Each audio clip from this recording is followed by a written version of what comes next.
الانتقال إليك.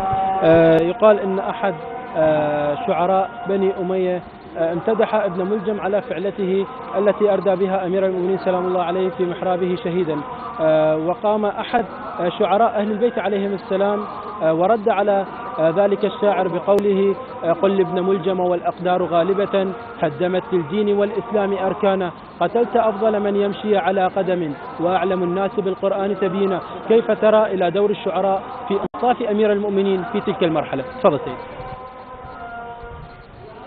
طبعا أتقدم بالتعزية وصادق المواساة إلى كل المسلمين، وخصوصا شيعة أهل البيت والمراجع العظام، بمناسبة ذكرى استشهاد أمير المؤمنين.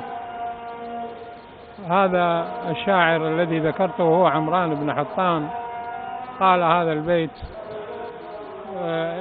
ممتدحا ضربة عبد الرحمن بن ملجم، وهذا هو الذي قال: قتل الحسين بسيف جده، ولا أدري أي سيف لرسول الله ذاك الذي يقتل به الحسين.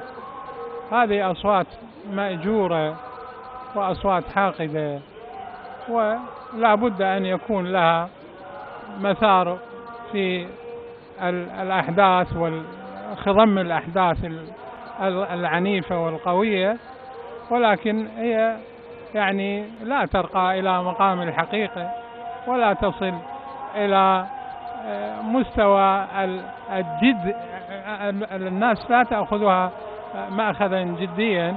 وهو عبد الرحمن بن ملجم يعني لو كان جاء لأمير المؤمنين هكذا وجها لوجه في الميدان، يعلم أين يصبح وأين يصير 3 قطع أو 4 قطع بيد أمير المؤمنين. الحقيقة أنا لي قصيدة أقول فيها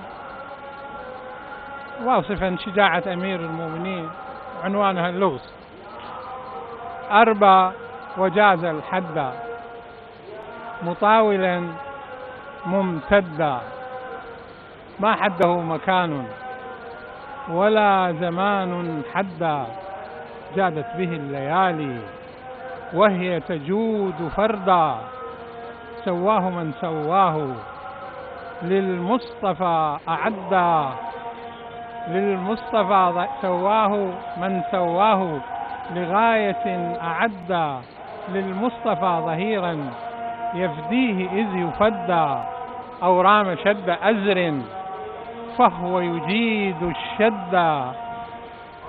إن شئت فاسأل بدرا وخيبرا وإحدى، أمكنة ما أنكرت إذ كان فيها طودا، قطبا لها حامية ما هاب يوما ندا، المقدم الملاحي والصارم الأشدا. من كنت قال طه مولاه أعطى عهدا، وصادقا والاني محبة وودا، هذا وصي فيكم فأصدقوه وعدا، بلغت فاشهد ربي عمن عصى وارتدا، قد هالهم مداه فناصبوه حقدا، فنالهم صغار وهو ينال المجدا، تزاحموا عليها وهو يراها لدا، زهدا تسامى عنها لزهوها ما اعتدى، وكارها أتاها لما أتته بعدا، قال إليك عني بعدا لك فبعدا، والله ما غرته من قالها تعدى، فصلا يقول عدلا يحكم ما استبدى، بين الجميع ساوى حرا وذاك عبدا، فزت وربي نادى لغائل إذ شدا، ما عاد ذاك لغز يبغي لحل جهدا، حروفه 3 ما أعجزت من عدى، عين فلام ياء بها القلوب تندى، من ناصب الوصية وفي قلاه اشتد، لاقى جلال الباري ووجهه مسودا. طيب سيدنا، لازلنا في الشعر الذي ينسب لأمير المؤمنين سلام الله عليه: أنا الذي سمتني أمي حيدرة، ضرغام أجام وليت قسورة. في أي مناسبة أطلق أمير المؤمنين هذه الكلمات؟ أنا الذي سمتني أمي حيدرة، ضرغام آجام وليث قسورة، أكيلكم بالسيف كيل السندرة.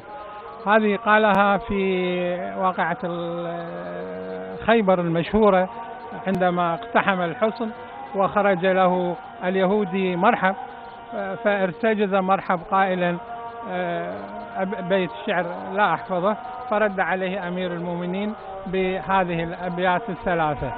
وشكرا. طيب أستاذ